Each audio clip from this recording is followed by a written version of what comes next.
Halo teman-teman, kali ini saya bicara tentang keselamatan pasien yang dilihat dari sisi sistem atau individu.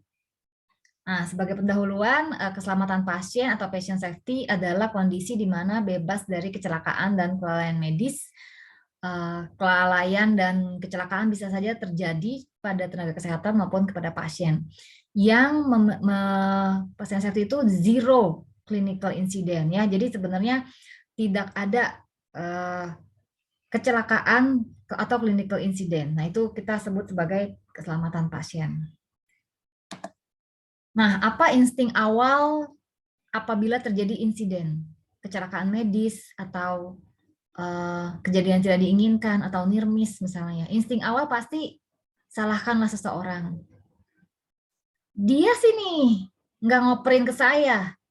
Lu sih ngoperinnya sambil duduk di tempat pasien yang itu. Saya kira itu buat pasien yang itu. Atau tulisannya sih nggak kelihatan. Aduh dok, saya kirain nih kayak gini. Soalnya ada saja yang disalahkan.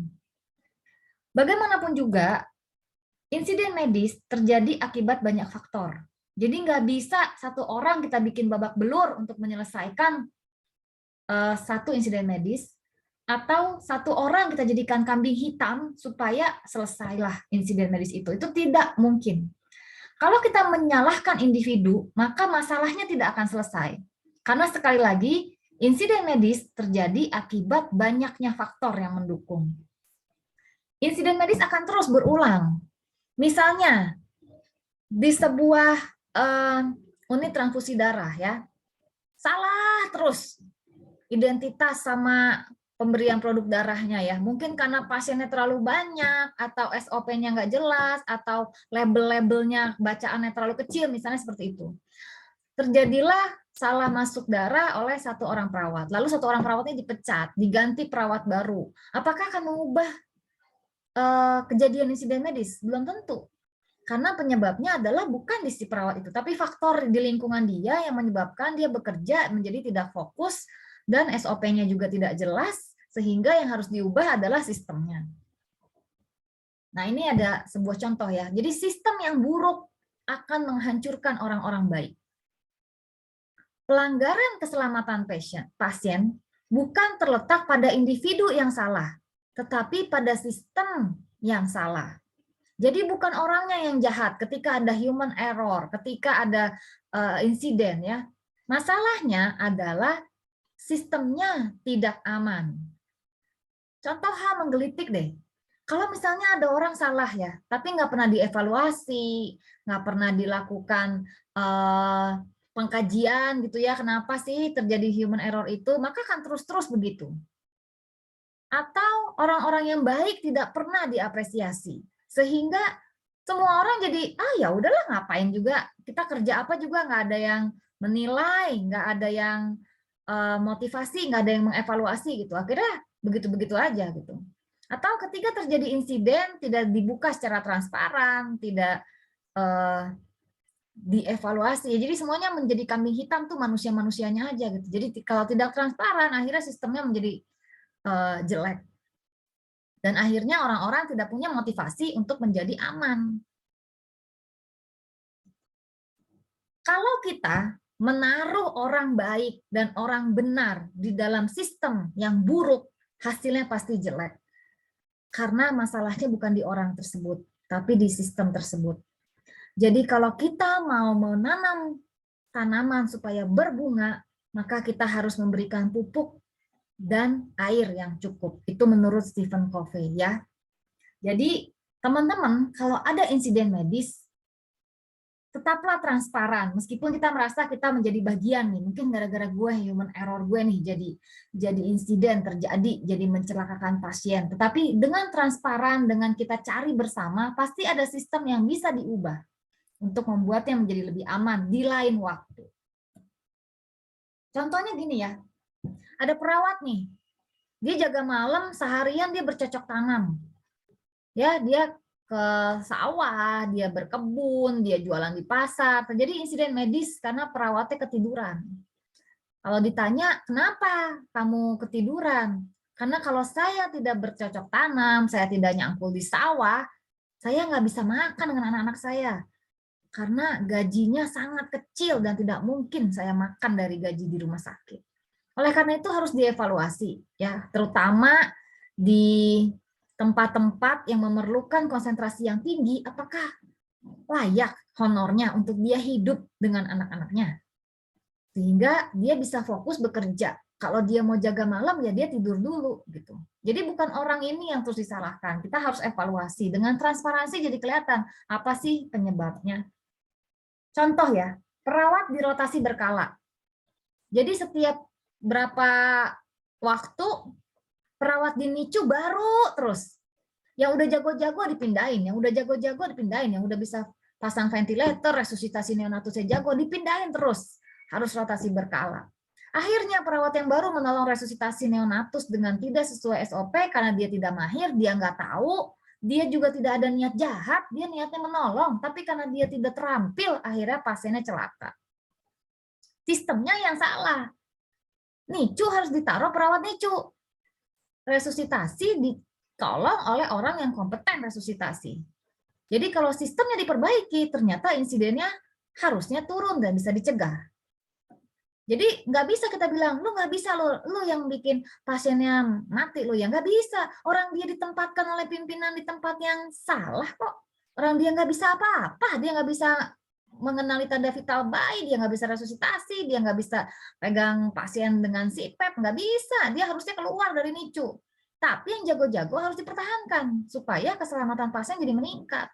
Bukan yang jago-jago malah dibikin rotasi berkala gitu ya.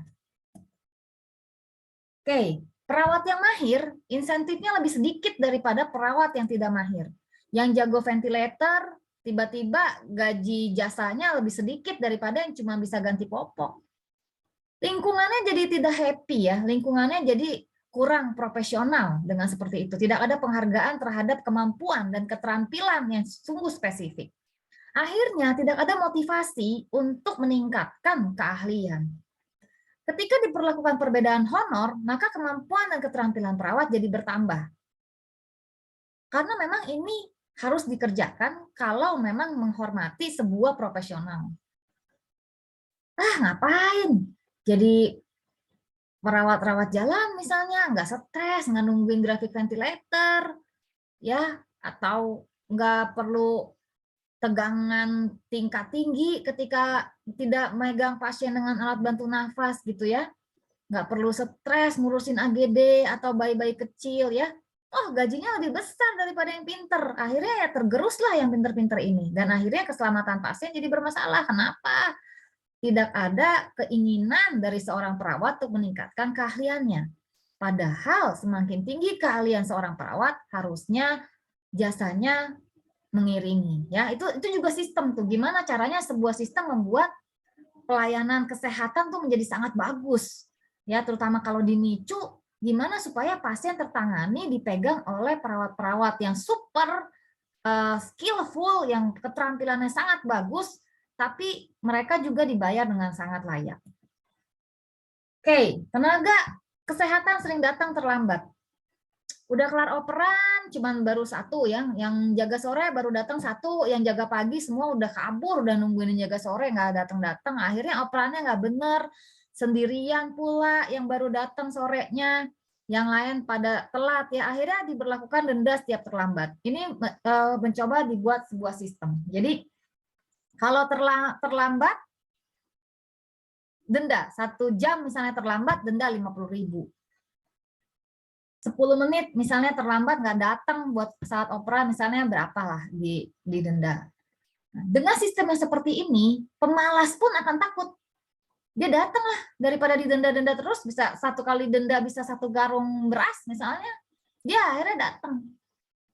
Sama seperti tadi, apabila keahliannya bertambah lalu honornya bertambah, maka orang yang males belajar, yang slow motion, yang on biasa-biasa aja, jadi belajar terus, jadi terpacu. Akhirnya pelayanan kesehatannya jadi sangat baik, karena tenaga kesehatannya jadi bagus-bagus. Insiden medis itu teman-teman, seperti nyamuk. Satu nyamuk ngeong kita tangkap, pukul. Nggak akan selesai, ada lagi ntar nyamuk yang baru, ntar ada lagi nyamuk yang baru, ntar ada lagi nyamuk yang baru. Tetapi sarang nyamuknya harus diberantas. Jadi, kalau ada insiden medis di ruang NICU, di ruang perinatologi, yang mesti kita cari sistemnya yang mana yang harus diperbaiki. SOP yang mana yang salah. Nah, itu yang harus diperbaiki. Aturan-aturan apa yang harus diperbaiki. Bukan satu orang dijeblosin jadi kambing hitam, lalu masalahnya selesai. Itu tidak mungkin. Jadi kalau kita nangkap nyamuk, sarangnya tidak diberantas, terus besok akan ada muncul nyamuk-nyamuk yang lainnya. Dan slide yang terakhir, keselamatan pasien adalah tanggung jawab semua orang. Semua orang artinya perawat, pasien, dokter, mungkin tenaga non medis juga memiliki tanggung jawab terhadap keselamatan pasien.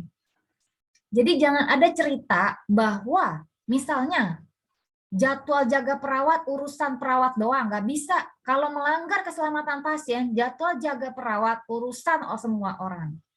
Kalau melanggar keselamatan pasien, DPJP-nya juga bisa diprotes harusnya oleh perawatnya. Apalagi kalau perawatnya memang di bidang NICU, memang perawat NICU yang handal. Waktu saya sekolah itu masuk NICU, pertama kali masuk NICU, jauh, keterampilan saya jauh sekali di bawah perawat-perawat yang ada di situ, yang memang perawat NICU. Seringkali saya diajarin, seringkali saya ditegur ya, diperbaiki oleh perawat-perawat. Kenapa? Karena itu urusan mereka. Karena bukan berarti nggak enak PPDS dikasih tahu, ditegur-tegur, nggak bisa. Karena keselamatan pasien urusan semua orang. Mau yang datang dokter spesialis dengan gelar yang sangat panjang sampai nggak muat ditulis di satu halaman HVS pun, kalau itu melanggar keselamatan pasien, kalau individu itu bermasalah dengan keselamatan pasien, siapapun bertanggung jawab. Nggak mau cuci tangan, diingetin. Jangan bilang, nggak enak dok, jabatan dia kan lebih tinggi dari saya, tapi dia nggak cuci tangan. Ingat, keselamatan pasien urusan semua orang, urusan saya dan Anda. Dengan tim lah kita akan berhasil, ya, bukan dengan sendiri-sendiri. Mari kita tingkatkan keselamatan bekerja kita di unit Perina.